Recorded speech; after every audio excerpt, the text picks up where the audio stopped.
What's up, everybody? We are live for the ShowMeFootball.com post-game show. This time we're going live for the Mizzou SEMO game for today's post-game show. We haven't done one of these live yet, but this will go along into the ShowMeFootball.com podcast. But we wanted to do it today on the YouTube just because, and I do like to stream a little bit. I don't know how many people will get, especially since we're competing with a couple other streams, but for those of you that are watching this after the fact, I still encourage everyone to interact and go ahead. Oh, looks like we got Braden in the chat too. But today I'm joined by Connor. And Connor, as always, I'm going to ask you your initial thoughts on today's Mizzou SEMO game. And don't freak out too much because of the second string defense.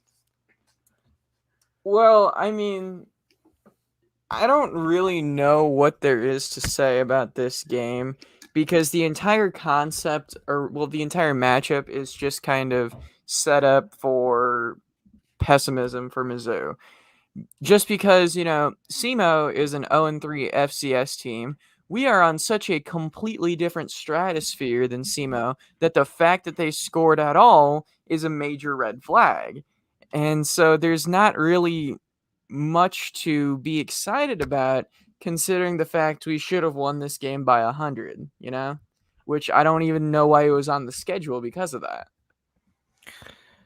Yeah, whenever I did the preview for this game without you for the podcast, one of the things that I mentioned was if you actually look at SEMO's schedule, here's the games they played so far. Their first game of the year was against Southern Illinois. They lost 47-21, and their second game was against Sam Houston, who I've never heard of, and they blew SEMO. They are the reigning national champions, actually. Of what? FCS. Okay. Well, Sam Houston beat them 52-14. And then SEMO actually scored their season high against us of 28. This is what I mean. Like, we gain nothing from playing SEMO. Yeah, I see what you mean. I will say, though, that when Mizzou is willingly putting their second and third string in the game, I don't know if that was the case for these other games, but you can expect, SEMO to score a little bit of points. But I also think it does show how bad our depth is on defense. Yeah, it's very concerning. Like, I was saying that I think I made some comment like SEMO's best player wouldn't make our roster. But after seeing, like, the depth of this team, they definitely would make the team. Yeah, I guess we can just kind of start with that, honestly, is the way the defense played in this game. I mean, they looked really good in the first half. First team defense. They looked really good. Loved what I saw from the secondary. Chris Abrams-Drain got his first interception today. And there's a couple other guys that got picks today as well. I also thought the run defense looked a lot better, although it is SEMO. Yes, you had to take that into consideration. And Missouri also, if I have it in front of me, how many sacks did they have today? Well, actually, I'll just go over who all had a sack in the pass rushing department. So looks like, oh, no, the defensive statistics actually aren't up yet. So I'll have to wait for those to come up. So you're telling me that in all the time we were sitting in the green room watching the Alabama game, you didn't get prepared? Yes, Dude, look! Terry, what's up? He's in the chat. Oh my God, Terry, please come back to Twitter, dude. We miss you. Yeah, definitely. He says Cook looked good today. Do you have any comments on that, Connor? Do you think Cook looked good today? He did, and it doesn't surprise me because knowing Terry, that's who he wants to be the starter. So. Yeah. Well, he was 4-4, 25 yards for a touchdown. I will say, though, that Connor Bazelak looked a lot better today than he typically does. Again, against SEMO, but there were early in the game, he looked really good.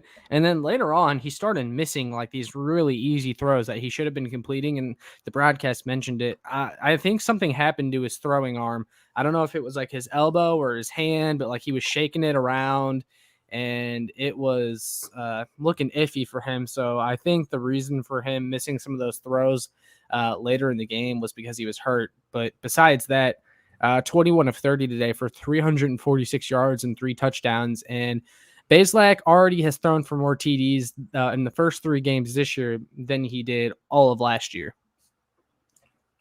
Yeah, I know there's still going to be like the Bazelak doubt and stuff, but I mean, what narratives are really going to change after playing SEMO? Like, it was nice seeing him air the ball out, but again, it's SEMO. Yeah.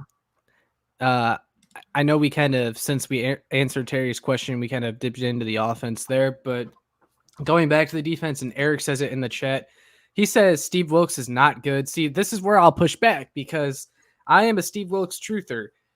We mentioned it time and time again in some of our past shows. Mizzou has changed their defensive coordinator 3 times in the last 6 years. At some point, you cannot keep this revolving door of defensive coordinators going and expect any of them to make chicken salad out of chicken shit. Like, it's not going to happen. How old are you? That's like an old man reference, dude. It's Mizzou's defense in a nutshell this year with Steve Wilkes. But no, like, what do you want him to do? Like, he has Ishmael Burdine as a starting corner. Like, I don't think there's too much that you can do with that. Like, we don't have like a Nick Bolton anymore. We don't have an Alden Smith. We don't have like any great players. We have a couple solid guys here and there, but we don't have any like really, really good players. And we definitely don't have the guys that Steve Ham picked for his scheme. So yeah, I'm not expecting much from this defense. I just want to continue to see fight from them, but frankly, they're just not that talented, and especially depth-wise, which is what we saw happen today. Well, that's the thing is Drinkwitz said in his press conference before this game that they want to play more guys at linebacker. So far this year, Blaze Aldridge and Devin Nicholson have played like 99% of the linebacker snaps. And he said the reason being is that no one else has stepped up at linebacker. And you see today the reason why no other linebackers have played is because they're not good. They're just not there. But it is nice to see them get game reps, even if they struggle, because there's probably going to be points this season and later down the line where one of those guys has to play because attrition will hit or whatever. Someone gets ejected for targeting. You never know what could happen. One of those guys is going to have to play. So it's good to get them game reps and get the Steve Wilkes scheme down. And I think that's another issue with this defense is they don't have the Steve Wilkes scheme down. And he said that he thinks maybe that he puts too much on the players early on to where, they're confused about where to be and whatnot, and they're just having trouble overall picking up the defense. He also mentioned how he was in the press box for this game rather than down on the field so he could see the field better and help the players out. I don't know how much of a difference that'll make going forward, but it shows you that Steve Wilkes is trying literally anything he can to help this defense out, and they still aren't, they're not returning the favor. So, I mean, it's just kind of foolish to me to put anything on Wilkes when the team just clearly doesn't have the talent. And let's remind people that Drinkwitz's first full class is only freshman right now. Well, yeah. And he is obviously like a well-respected NFL guy. He was a good defensive coordinator for the Panthers for a season. Obviously got the head coaching job at Arizona. That didn't work out. And then he was the defensive coordinator for Freddie Kitchen's staff in Cleveland. So he knows what he's doing. None of those, like some of those teams were pretty bad, but none of those defenses were terrible. Steve knows what he's doing. There's a reason he was well respected in the NFL. And I bet he did probably put too much on these guys early on because he's used to working with NFL guys. And that's just something that he's going to have to adjust to as he moves forward in his college career. But that's not something that I'm really going to worry about too much. Yeah, I mean, again, they'll just have to bring more guys in here. They're going to hit the transfer portal hard this offseason. They're going to look for contributors at linebacker, I'm sure. Defensive line, absolutely. And hopefully some more underclassmen on the defensive line step up. One of which today that I thought looked good was Johnny Walker Jr. He got a sack today. Looked pretty good. He's a good athlete as well. They're just going to have to continue to add to those two position groups specifically. And I've been high on the secondary, and I still am. I think the secondary showed a lot of good things. I love a lot of the guys we had back there. Except Jalen Ish. Carley's. Yeah, right. your favorite. But Chris Abrams Drain. College. Yeah, Chris Abrams Drain looks really good. Jalen Carley's looks really good. Caleb Evans looks really good. Ollie Green also stepped in today and made some plays. So I like what we've seen from them. And then Eddie also asks, hey, Josh and Connor, what do you think of Tyler Macon? Well, he was 3 or 4 for 70 yards and a touchdown, so that's really efficient moving the ball downfield. But Connor, did you have any specific comments on Tyler Macon? Well, I thought Macon sucked based on what I saw from the spring game. He was just awful in that, and he looked a lot better than I expected him to look today. I still don't ever expect him to be the starting quarterback for this team, but I've been wrong before. But yeah, he looked a lot better than I expected. Well, let's cut Tyler Macon some slack for that spring game because one, that was not a game. Secondly, that was just a bad experience. Secondly, Tyler Macon, he was an early enrollee, so I mean, he barely had any time to learn the offense, and he's only a freshman still. But yeah, he looked fairly decent today. Terry also says so he's in Vegas now, and he said that 9 a.m. game sucks. So since they started 11 here, he's got to get up at 9 a.m. to watch them. Yeah, that sucks. Yeah, how's Vegas, Terry? Are you liking it so far? Yeah, you'll have to let us know. Eric T says the tackling is awful. Can't disagree there. Shocker. I'm so surprised to hear that Mizzou can't make a tackle. It's not like that's been a problem for the past 5 years. Right. Well, continuing with the defense. So SEMO had 294 rushing yards, and that's bad. You can't. Okay. A majority of that came in the third and fourth quarter, obviously, when Mizzou's backups were in the game, which we were talking about. They just don't have the depth. Obviously, their depth showed, and it's really bad. So SEMO was able to accumulate a lot of their rushing yards in the second half, but they had 294 rushing yards today. And not that SEMO's rushing game affects our rushing game. And I know, again, we put our backups in on offense too, but we only had... we had 233 rushing yards today. So SEMO actually had more rushing yards than us today. And that's also kind of a red flag. Like, that can't happen. Yeah, we were just letting them score towards the end there, and that really pissed me off. And I know it was kind of garbage time, and that's going to change the box score a little bit. But you can't be letting that happen. No, but I will say, something that I liked about our defense today is that they were very good at keeping SEMO off the field. Third down efficiency for SEMO was very bad when the starters were in the game on Mizzou's defense. And Mizzou also didn't even let SEMO cross half field with the starters in. So that's what you want to see. I mean, yeah, but I really wanted to pitch the shutout. Because I will say, though, and I said this in the green room, Drink gave up 28 points to SEMO. You know how many Barry Odom gave up? 0. That is true. That is true, but this is also mostly on Barry Odom's recruiting. This is the roster that he left us. Terry says Vegas is amazing. That's good to hear. I'm sure it's a lot better than Tennessee. Screw Nashville. Terry, have you checked out the Raiders' new stadium? I wonder how that is. I bet that's pretty nice. Yeah. Rodney asks, what did you think about Luther Burden having Mizzou in his last school? I assume you mean his final schools. Yeah, he corrected it. I mean, I think Mizzou has a great chance with Luther Burden. Don't let Connor tell you otherwise, because he's going to have his comments here in a second on that. He had Mizzou front and center on the graphic, by the way. Not that it actually means anything, but in all seriousness, I mean, if you look on rivals.com, two of the experts, Woody Womack and Sam Spiegelman, both changed their picks for Luther Burden to Mizzou over the past couple days. So I mean that's optimistic right there. There's no reason. I would say Mizzou's the leader, and there's no reason Mizzou fans shouldn't be confident that Luther Burden will end up picking the Tigers. Yes, there is. Why? Why is that, Connor? Because we're going against Georgia and Alabama. It doesn't matter. A 5-star wide receiver. Kirby It doesn't and matter. Nick want him. It doesn't matter.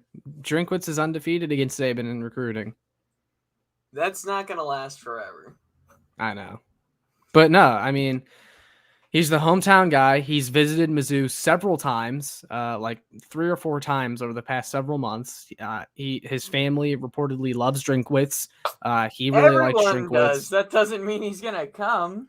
I don't know why you think he's not going to come. Like the stars have been aligning for the longest time that Luther Burden will be coming to Mizzou. I swear the dude will be drafted into the NFL, and y'all are still going to be like, "Oh, he's coming to Mizzou. There's still a chance." He's coming to Mizzou, Connor. You better be prepared for it. What are you willing to do to eat crow when he does commit to Mizzou? I don't know. What do you want me to do? You have to get a Drinkwitz tattoo. Okay. That's not that bad. I'm sure you would want to get a Drinkwitz tattoo willingly if you did land Burden anyway. I mean, it's gotten to the point where I've been so desensitized to Luther Burden that my reaction's not even going to be that insane. Well, get ready because it's happening. Well, Terry, if you want the fans to start coming out, maybe you should come out too. He said the black hole is pretty cool. I bet it is. But you left us for Vegas, Terry. How could you do that? Well, at least he'll be in the he'll be closer to the east, or west now, so he'll be able to watch some of Mizzou's games when they travel out there, I'm sure. When do we travel out west? There's going to be a non-conference team we play sometime in the future that it's going to happen. Dave sucked on TV. Which Dave? He might mean Dave Steckel, the former Mizzou DC. He was one of the commentators today. I think that's what he's talking about. Yeah. He wasn't too bad, but he was saying very like elementary level stuff that like we all could have. The comment that I remember most is, "I don't know much about broadcasting, but I do know about football." Yeah, I remember him specifically saying that as well. I just thought that was funny. Eric said Burden and Sam Horn will backpack like Burrow and Chase in 2019. Guess I'm walking to Wyoming. Yeah, you will have to walk to Wyoming because he's coming to Mizzou. By the way, Terry, you'll have to let us know. Are you confident that Luther Burden will come to Mizzou, or are you not sold yet? I'm curious what you think. When are you coming back to Twitter? It's been so boring without you. Eddie Rose says Macon and Luther will be fire. I have to agree. Also, let's not forget Dominic Lovett. Dominic Lovett looked really good today, too. They got him the ball. In fact, I have the stats in front of me. Dominic Lovett had 1 carry for 8 yards rushing on a sweep, and then receiving, he was our leading receiver today. Actually, he was tied with J.J. Hester as our leading receiver, 4 receptions for 79 yards. So if Lovett can be really good in the future, you got Mookie Cooper. We all know what he's capable of. Haven't quite seen him explode yet against good competition. But, yeah, I mean, we all love Mookie Cooper. So assuming those two make the strides that we want. Speaking of, he hasn't done anything. Yeah, and we're going to get to him. And then Luther Burden, if you have those 3 as your wide receiver group of the future, you're in a really good position. And not to mention Jamarian Wayne and Mekhi Miller, who are 2 current commits Mizzou has in the 2022 class. The coaching staff is very high on them. Jamarian Wayne, he's a 4-star, and he's got track speed as well. So a lot of good receivers coming in. But we need linemen. What? Nah. Luckily, it's just the thing that I've been saying. Like we are fine at receiver, and luckily. And I don't want to make this a recruiting show too much, but luckily our lineman recruiting has been very good too. We took the best player out of Nebraska in Deshaun Woods, the 4-star tackle. We flipped Valen Erickson recently from Nebraska.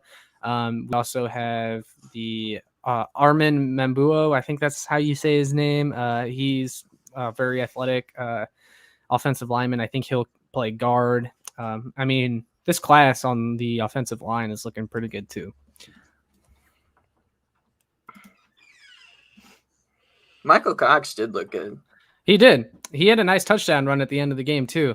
Finish Strong says Cox should be our second running back, not Elijah Young. I wouldn't go that far. I mean, Michael Cox was playing, really late in that game as well, but I was expecting Elijah Young to be a little more efficient. He had 12 carries for 46 yards today, which is good for a 3.8 yard average. I expected a little bit better out of him, but it seems like Elijah Young doesn't get the best blocking either.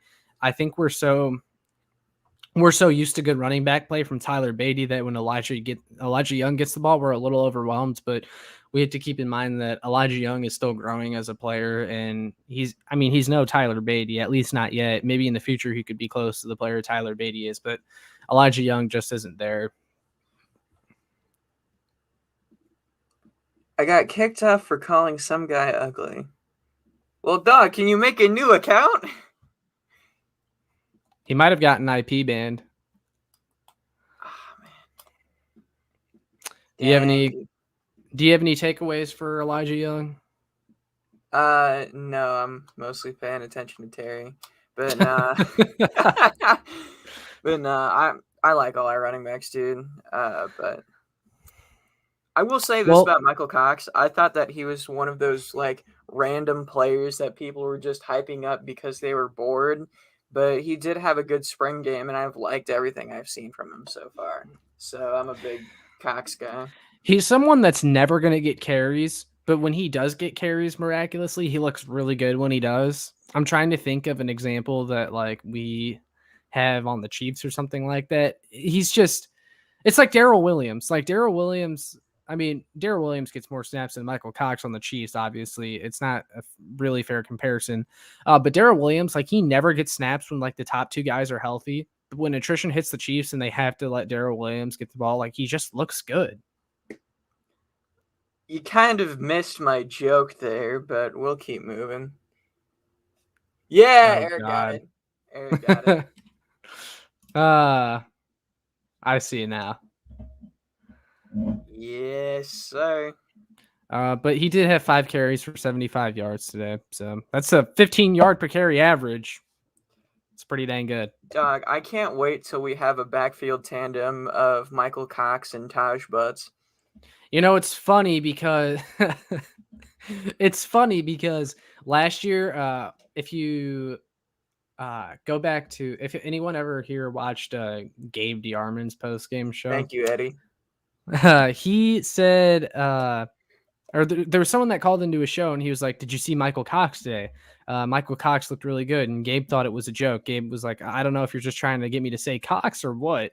And he didn't know what the hell was going on. Come to find out, there actually was a Michael Cox. Happening. Yeah, sure enough, there was a Michael Cox on the team and he had no idea, and he covers the team. So standard Gabe.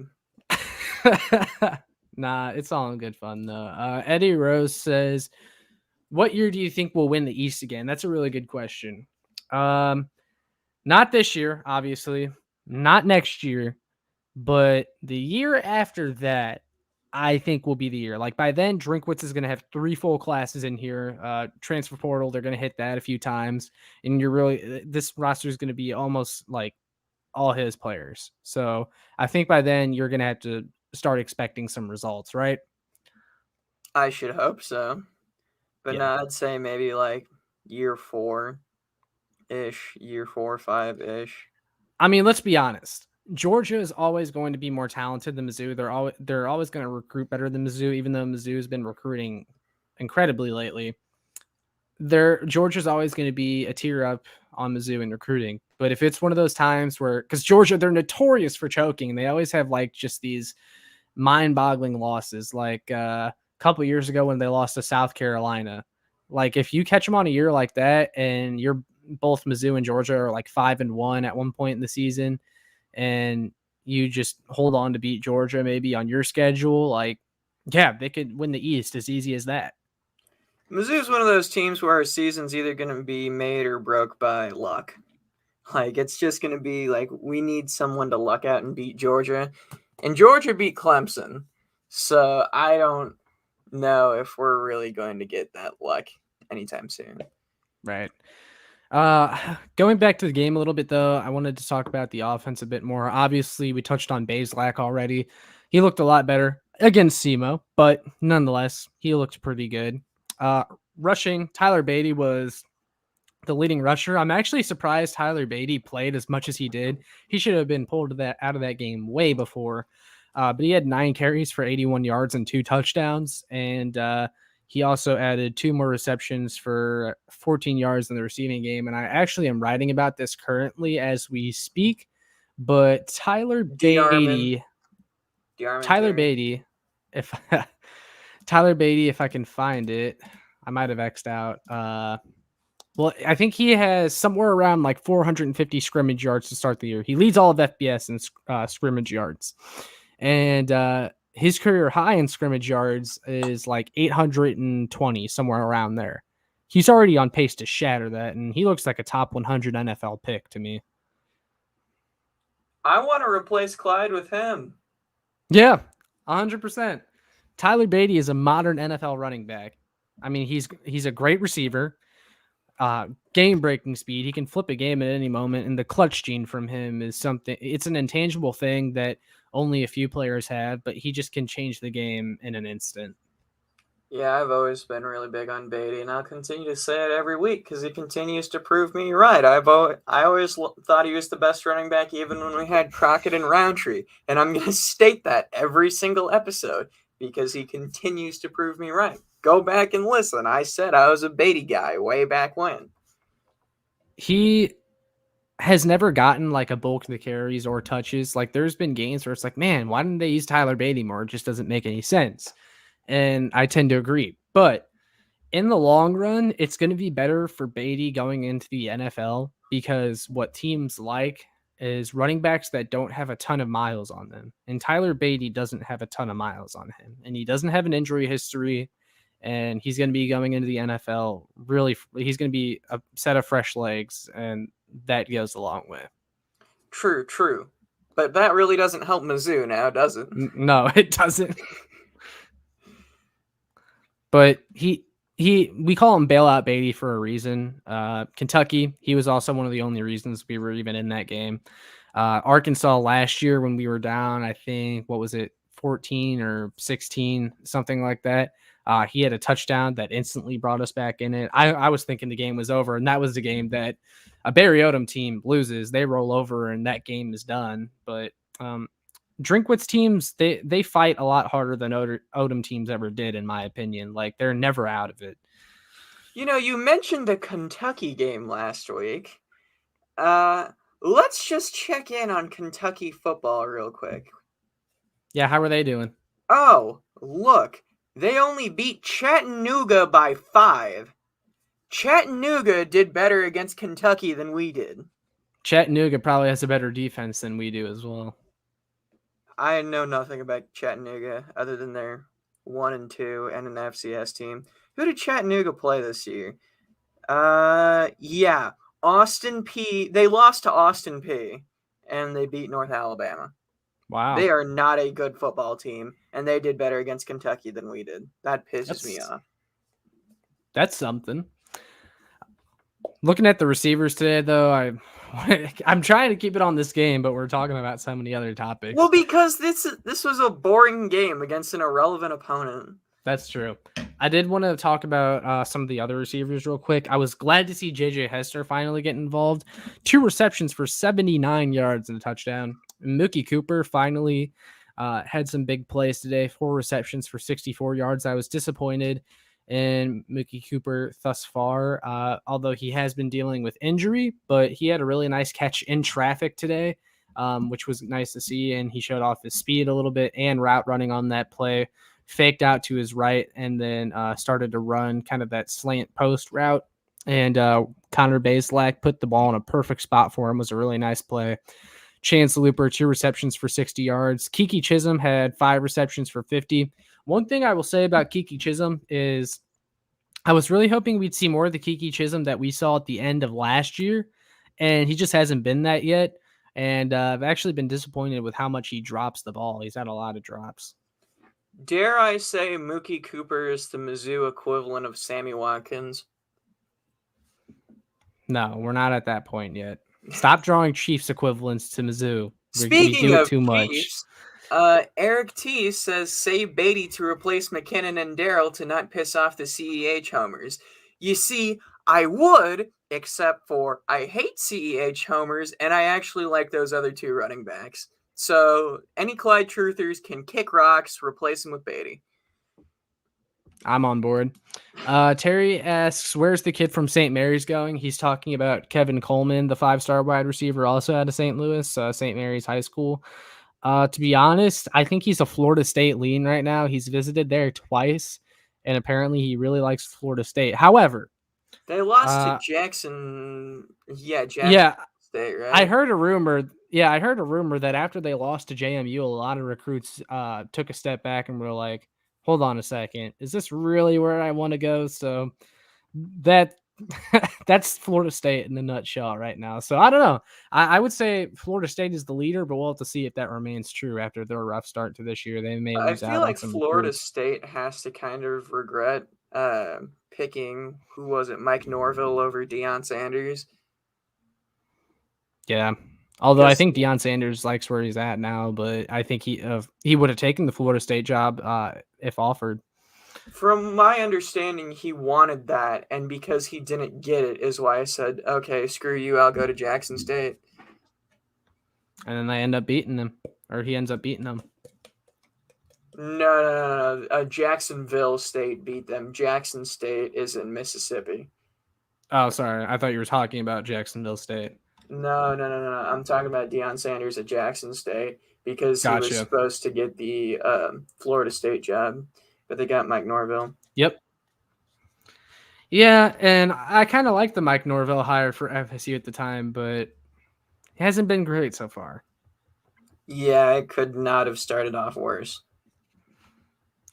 Terry says UK had a letdown. Eddie says Arkansas going to kill our defense, but I think Wilkes will get it fixed before Arkansas. I sure hope so, Eddie. They don't have to be great, but they have to be better. But let's not forget last year as well that the defense was horrible against Arkansas.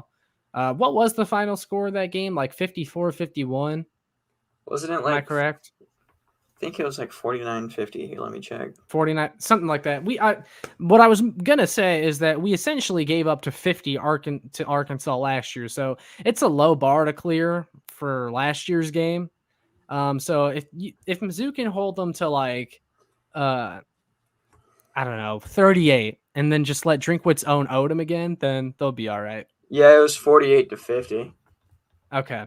Yeah, I mean they almost gave up 50 to Arkansas last year, so yeah, just keep it lower than that and let Drinkwitz kill Odom's defense.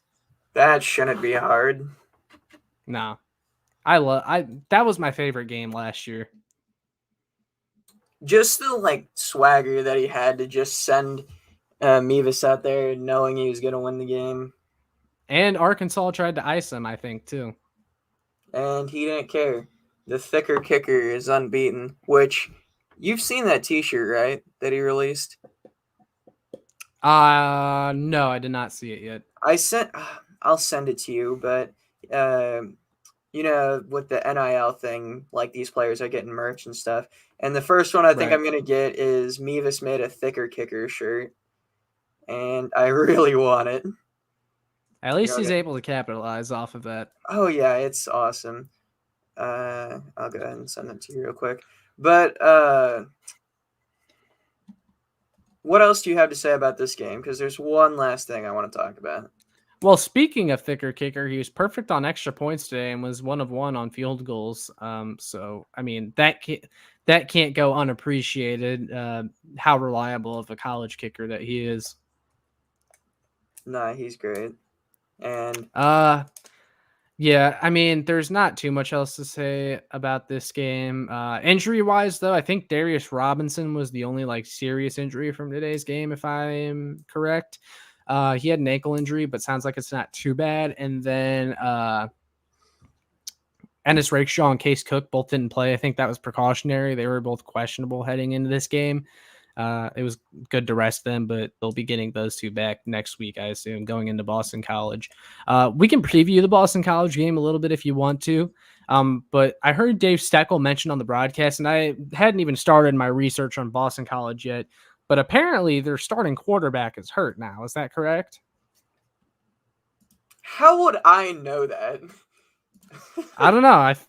You're a college football freak, so I thought maybe you would know. No. I'm an SEC freak. There's a difference. Okay. I only watch real football, Josh. I don't know about what conference are they in? The ACC? Yeah, Boston College. Yeah, I couldn't remember if they're like ACC, American. Yeah, they're ACC. Today their quarterback was 5 for 13 for 34 yards, a touchdown and a pick. Yeah, here's a story from September 16th. Dennis Grossel, that's the quarterback now, steps in at quarterback for Boston College. Looks like their other quarterback is not doing too great in health-wise. So that'll be something to watch going into that game. Yeah, I know everyone was talking about how it's like a trap game and stuff, and that's something that concerns me, but with Drink putting up like all the FCS teams that have beaten FBS teams in the lockers of the players before this game, like I don't think they're going to overlook Boston College at all. So we should be good. Yeah, their other quarterback was Phil Jerkovich. He's out for the season, and apparently he was an NFL prospect. Where did their points come from? Because they threw one touchdown. Their quarterback was 5 for 13 for 34 yards, and they won the game 28-3. How did they score? Probably the ground game. Or the defense just scoring they had some of those 1, points 2, 3, 4, 5, 6 different rushers. Nobody scored 2 touchdowns. Every touchdown was scored by a different person. Yep. That was against the Temple Owls, and I don't know too much about Temple this year, but I can't imagine they're a powerhouse. I'm sure Boston College fans assume we suck, though. Speaking of suck, I wanted to quickly mention our neighbors to the west, Kansas, currently down 14-0 to Baylor. You think they're going to come back? I certainly don't. They lost by 49-22 to Coastal last week. The Lance Leipold era is going very well for them. I'm actually looking at Boston College's schedule right now. They're 3-0. The two other teams they beat this year, though, are Colgate and UMass. Oh. Yeah, I'm not concerned at all.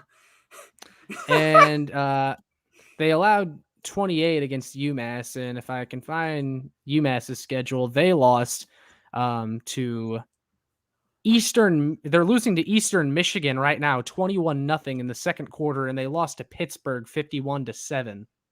Don't we play Eastern Michigan like sometime in the near future? I think it's one of the Michigans. I think one of the directional Michigans. We already played Central Michigan. I feel like we play Eastern Michigan, like not this year, but like, I feel like I remember seeing like a matchup announcement on Twitter. I think it might have been Western Michigan, or I'm just completely wrong. It's somewhere in Michigan. Yeah.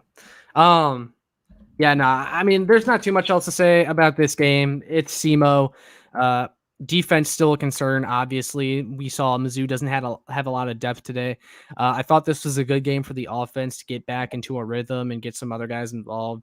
They haven't had a chance to try out a lot of other stuff yet because their other two games have been too close, and they just stuck to what was comfortable, in my opinion. So, it's a free win. It's another win in the win column going into Boston College. Get the team's confidence back up. Give these guys, a game where they can get Steve Wilkes' defensive scheme down a little bit better. And again, the offense, just letting them get into a rhythm. Connor Bazelak hitting some more of his receivers, especially downfield. That's what you like to see.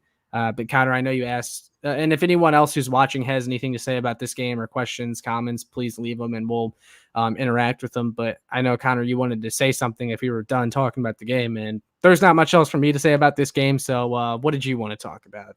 I wanted to talk about Kansas football. It makes me That's what happy. you wanted to talk about? Yes. Kansas football. What about it? Yes. They suck, and I love it. That's all there is to say about Kansas football. Yeah, they really should have lost to South Dakota in week 1, and then they got blown out by Coastal. Has that just become an annual thing, Kansas getting blown out by Coastal? Like, why do I they don't know play if, every season? I don't know. Are they doing like a 2-for-2 or something like that? I have no idea. Did you notice that there was a Kansas football ad during the game? Today's game? I did not. Yeah, maybe it's because like I'm closer to Kansas than you are, but I saw that and it like really pissed me off. It's like Lance Leipold saying like every day we're gonna work to make this program better than it was the day before. Yeah, you've done a great job of that so far. It's funny because there was a TV thing that Drinkwitz was on some time ago, and yeah, I guess someone asked him about Kansas or Lance Leopold or something like that, and he goes, "See you in 2025." And I'm sitting here going, "Are we sure he's still going to be there in 2025?" I doubt it. Like I with all the Big 12 shakeup, I wasn't even 100% sure if Kansas was going to have a football program by 2025. Now, obviously, they are. But for a while there, it wasn't looking great. I thought they were going to go the way of UConn. How hilarious would that have been? Yeah, they just fold the program like UConn is probably going to have to. That's sad. Yeah, Not for Kansas. Dude, UConn like was on pace to lose 102-0 to Army. Like Kansas isn't even that bad. Gosh, can we just put all what was the idea that you brought up involving like KU, UConn, and another school? I said the college football playoffs should be Vandy, UConn, Arizona, and Kansas. Wow. The funny thing is I think more people would actually watch that than the actual college football playoff. Who do you think would win? Honestly, dude, would it be Kansas? It wouldn't be UConn. I don't feel think it like would be Vandy. I feel like it would be Vandy or Arizona. I don't know, man. I think it might be Kansas. Or I am I feel too like you're high on giving Kansas? Well, Vandy got blown out by like a directional Tennessee team, but they also beat Colorado State, which is like an actual football team. Like they're not great, but they're a football team. Kansas only beat South Dakota, not even the best football team in South Dakota, and they're an FCS team. That is pretty sad. Yeah, it would probably be Arizona though, because at least the teams they lost to have been BYU and San Diego State. Granted, they got blown out by San Diego State, but they only lost to BYU by 8. Right. One more thing I want to say about this Mizzou SEMO game real quick, though, is that Mizzou had 673 total yards of offense today. I think the record is like 800 something. I really wish they would have tried to break that. Is that the Mizzou record or? Yeah, the Mizzou record. I know their record for points was 79. Yeah. They were only 20 points off from that. Maybe if they maybe if the defense was able to pull off some more stops against the Red Hawks. I wish Drink just went full balls to the wall, played starters the entire game, and tried to go for 100. Now that would boost confidence. One more thing I wanted to talk about: the sideline reporter for today's game. First of all, their name. What was it? Careful, Josh. Your misogyny is showing. No. What was the girl's name? I don't know, dude. Slapper or something? What? Yeah, that was like the girl's name. Slapper was her name. They're like, "Oh, Slapper, take us to the sideline with Drinkwitz." I missed that. Yeah, her name was Slapper. Someone correct me if I'm wrong in the comments, but God, she had a rough outing today because they interviewed Drinkwitz at halftime, and she says something along the lines of, "Drinkwitz, when can we expect to see you put in some of your second guys in this game?" And I'm just going, "Oh man, that was bad." Like she was really struggling to word her questions to Drinkwitz. She looked really nervous. I think that's why they stuck her on the Mizzou SEMO game. Well, I mean, it was on ESPN Plus, dude. Like, you had to work hard to find the game. Like, Yeah. we don't even get the SEC Alternative Lifestyle Network anymore. We're relegated to ESPN Plus. I couldn't find the channel on my TV, so what I did is I used the Watch ESPN app on my tablet, and I hooked it up to my computer speakers, and that's how I watched the game. I mean, I just did it through my PlayStation. Wow.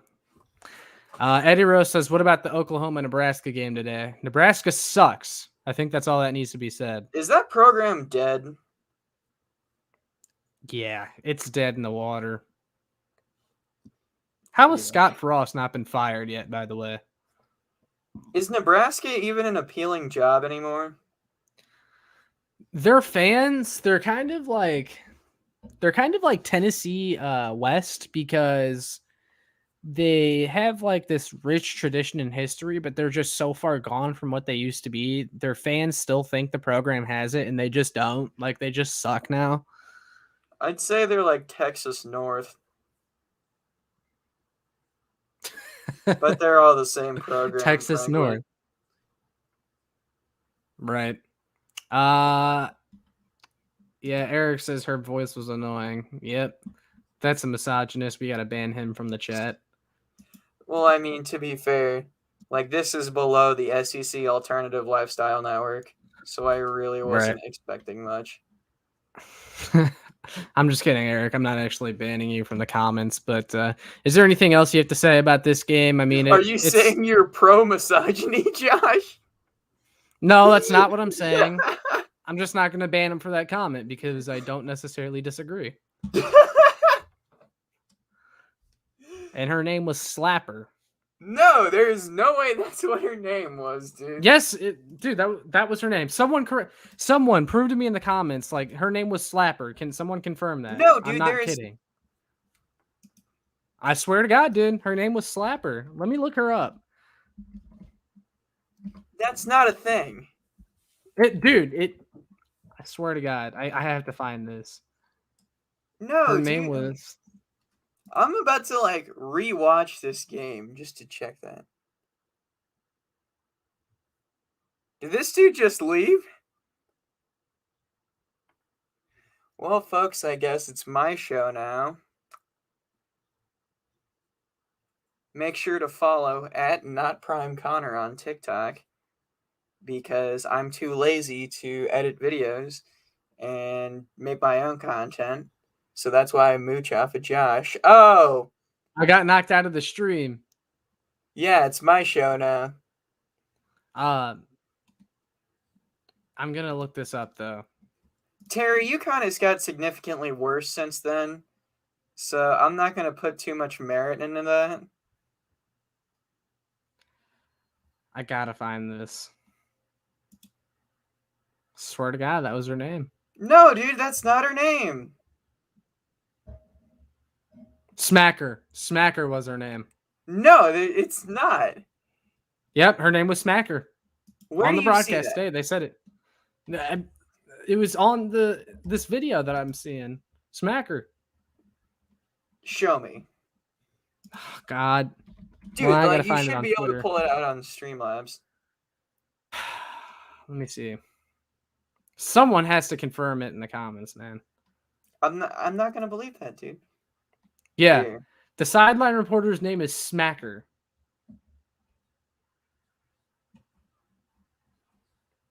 You're gonna have to watch it, dude. Dude, I'm pulling it up right now. I'm pulling up the broadcast. Just look up Smacker on Twitter. and some of the top results are people talking about the broadcaster's name from today's game. Nobody watched today's game, dude.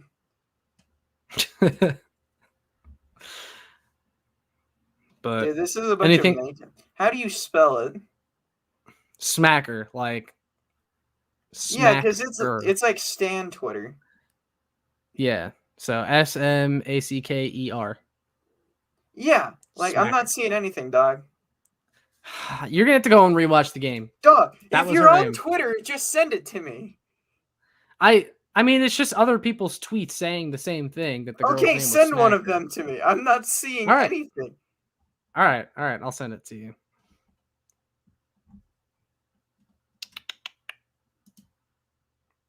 Surely that's not what her parents named her. I feel like that's a nickname she got when she went to Arizona State. I saw someone make a joke, though, that her and Booger McFarland should have kids together, and those kids will be bullied for the rest of their life because their parents' name will be Booger. Thanks for ignoring my joke, Josh. What was your joke this time? What did I miss? I said it's probably a nickname she picked up when she went to Arizona State. Dude, why? Why would you say that on the show? That is funny. This show has really gone downhill today. No, that is funny, and you can't deny that. You know that is funny. You can't laugh because I think Julie's behind you, but it's funny. Oh, she left a long time ago. But it's funny. I don't care. And she can't hear anything you're saying at all anyway because I got headphones on. That's probably for the best. Anything else you want to add for today's review, though? Nah, it's just going to turn into progressively more misogynistic jokes. I'm kidding. All right. Well, all that being said, for those of you still watching, or if you're watching this after the fact, you still can like, share, and subscribe so more fans can find this. And we will catch you on the next one. See you later.